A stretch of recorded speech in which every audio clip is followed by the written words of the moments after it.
আসসালামু আলাইকুম। আজকে এখানে উপাত্তের আরেকটা মধ্যক নিয়ে হাজির হয়েছি। এটা আসলে আগে গত ক্লাসে ছিল হচ্ছে জোর, আর আজকে হবে কি বেজোর। তো আমরা সবাই একটু দেখি। আগেও বলছিলাম উপাত্ত সমূহকে ঊর্ধ্বক্রম অনুসারে সাজিয়ে পাই, তার মানে ছোট থেকে বড় আকারে কি সাজাতে হবে। তাহলে এখানে আছে কত 3, তারপরে আছে 5, 7, 10, তারপরে আছে 15। 1 2 3 4 5।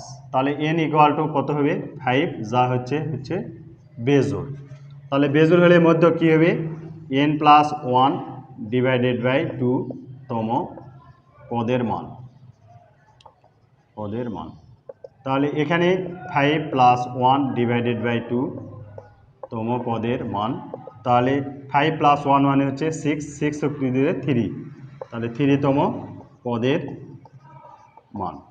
তাহলে 3তম পদের মান কত হবে 1 2 3, তাহলে 3তম পদের মান হচ্ছে 7। এই 7ই হচ্ছে মধ্যক।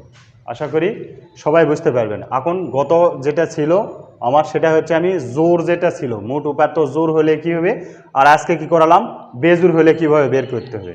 সকলেই আশা করি বুঝতে পারছি।